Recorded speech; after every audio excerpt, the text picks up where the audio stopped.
How we doing? Good afternoon. Welcome to Silver Health Quest. Out in the wild today. I want to talk about frustrations. Frustrations on diet. Doesn't really matter what it is, whether it's GLP-1s, whether it's keto, whether it's just a regular good old-fashioned diet and exercise. But I believe the number one evil in the world might be the scale. All there is to it. Mine has not moved in almost 5 weeks. Doing all the things. 8,000 steps a day. Walking the dog almost every day. Working out every other day. Sauna time. Listening to the TDEE calculators, and I even went on Chat GPT and said, hey, I'm an old guy, put in my weight, put in the fact that I'm taking a GLP-1 Mounjaro, and how much should I eat to lose weight? And this bugger told me 24 to 2,500 calories a day, even with my moderate exercise. Now, I try to get to minimum of 120 grams of protein a day, and I track everything. And if I can figure out how to do it, I'll actually add my food logs. I use Chronometer to this video. I log all my exercise. I log all my water, my electrolytes. And it's really hard to get up to 2,000 calories a day on a GLP-1. But I'll be darned. I weighed myself again this morning, and I have not lost, 1 pound. I'm not going to count as a gain or a loss. But let's just say I've been stuck at 241 now for 5 weeks in a row. 0.2, 0.5, 0.8, 0.2, 0.1.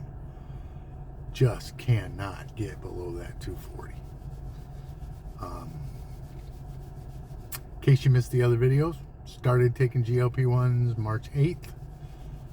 Switched over to Mounjaro. Recommendation from my doctor after taking a compounded semaglutide. Switched over on June 29th.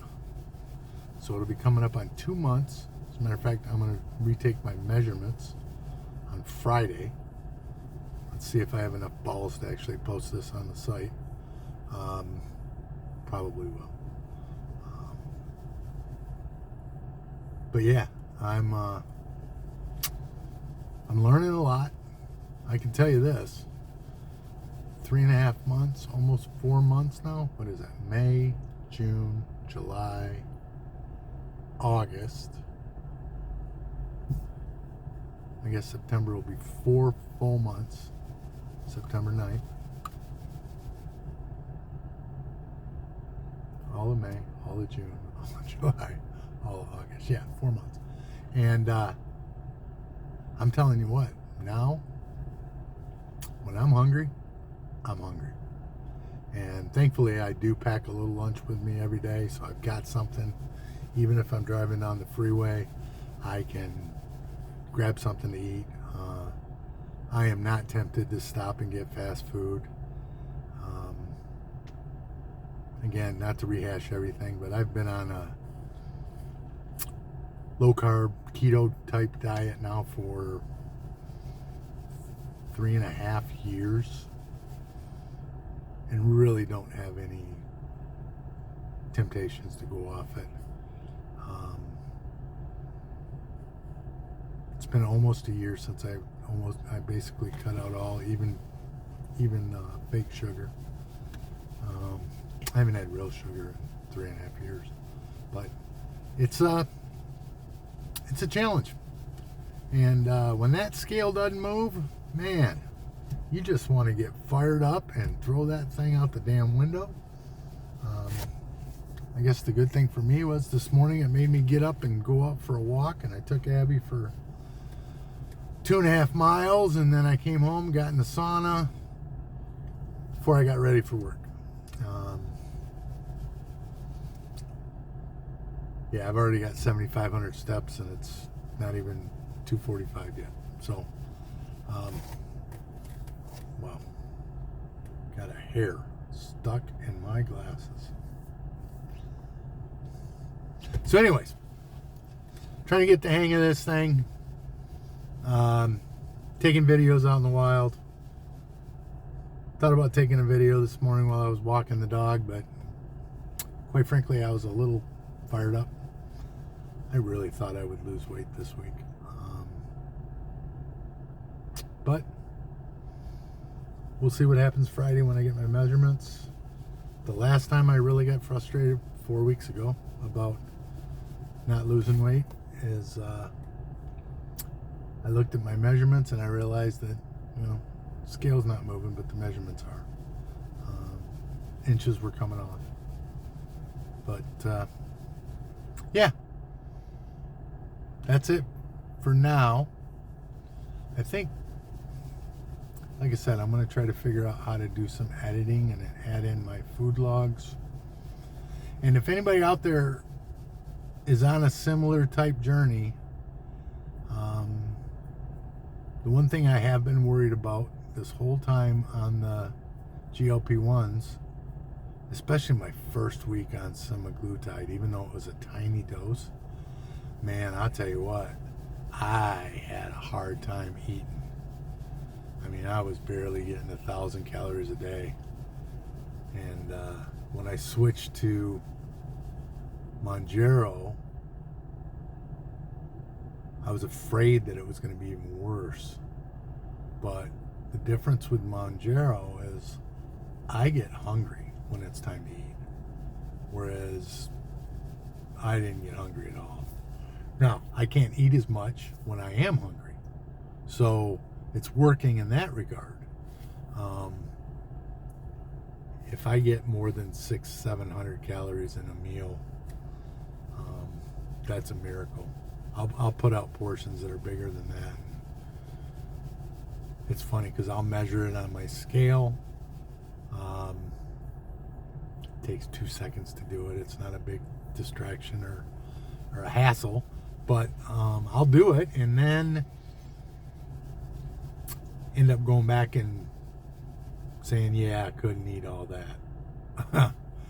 And subtracting the difference. And I do it in grams just because it makes it simple.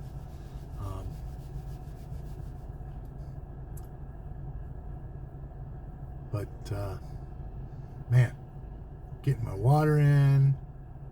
I'll try to post those too, because my scale actually tells me body water or water percentage, muscle mass, lean muscle mass, all the fat percentage. I don't understand all those things.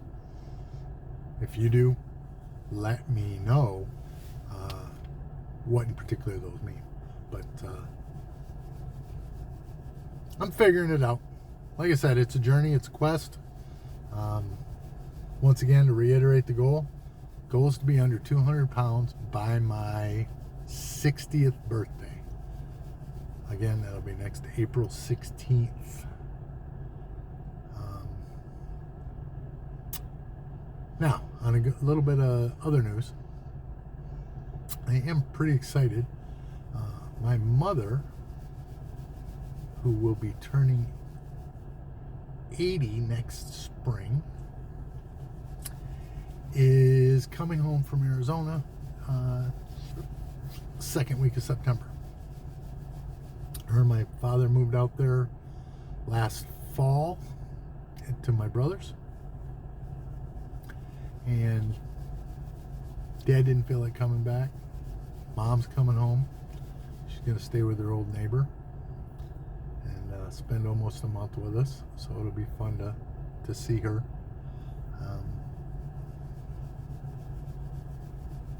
Like to go out there this winter if I can hit some of my other goals, but it'll be nice to see her.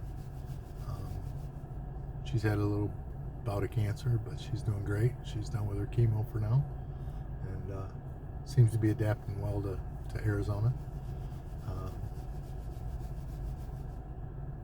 So that'll be good. Let's see what else. Guess that's about it for today. Trying to get this thing figured out, and I appreciate y'all being along for the ride. By the way, let me know. I mentioned in my first video, I've been in the home improvement business for 40 plus years. Thinking about starting another channel, basically talking about home improvement projects. And the one thing I've had, it's a thought, and I've never been able to figure out how to make it happen, is I think, let's face it, most of us hate the idea of sitting through a sales presentation and having somebody try to sell us what they sell. And I don't care if it's windows, doors, roofing, gutters, basement waterproofing. Let's face it, nobody wants to get sold anything. Those of us that are professionals in the industry, we're consultants. We try to figure out what you want, show you how to get it, give you the options, and let you make the decision. But it's hard to get people to give you the time to really help them in the proper way. So my idea has always been leverage the internet and say, hey, if you don't want a sales rep to come out and try to talk you into something that you don't want, although I've never understood why anybody gets a free estimate for something they don't want. Do people really do that? I think they want it. They just either don't trust whoever they're meeting with, and that's why they say no, or they can't afford it, which is fine. But the way to find out is, what if I, here in Michigan, and you were in Podunk, Nebraska,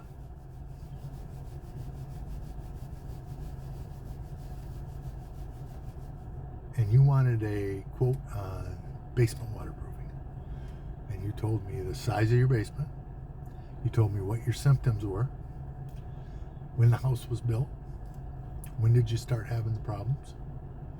In fact, I can make out a questionnaire that I use every single day to find out what's going on. And I could give you an idea. Hey, this is what it costs for process A. This is what it costs for process B. This is what it costs for process C. These are my opinions on what works. But whether you're not going to do business with me. I'm in Michigan. I'm not in Nebraska. But I could give you an idea in a high, low, and middle. And then based on what I found that works, you can make a decision. Now that could be true for windows, doors, roofing. I am a metal roofing expert, but I've done plenty of regular asphalt shingles too, and I can give you the good, the bad, and the ugly about all that. So anyways, it's a thought I had. Don't know how to execute it. I'm an idea guy, not an implementation guy. In fact, that's why I'm starting this YouTube channel. I'm at a point in my life where I'm done talking about it. I'm getting ready to do it. My health quest is moving forward. Matter of fact, I found a picture. Speaking of my parents, their 60th anniversary was in May. On their 50th anniversary, we had a big party at my house. Now, this happened to coincide with what I believe was my largest weight. I am almost positive I was over 300 pounds at the time. I never got on a scale that said that. I didn't weigh myself very often back then. It was 2015. I would go on to be diagnosed with type 2 diabetes in 2016. That's when the neuropathy in my feet made me go to the doctor. But I've got some pictures from their 50th, which was at my house. We had a big cookout, swimming pool, the whole family. Really fun time.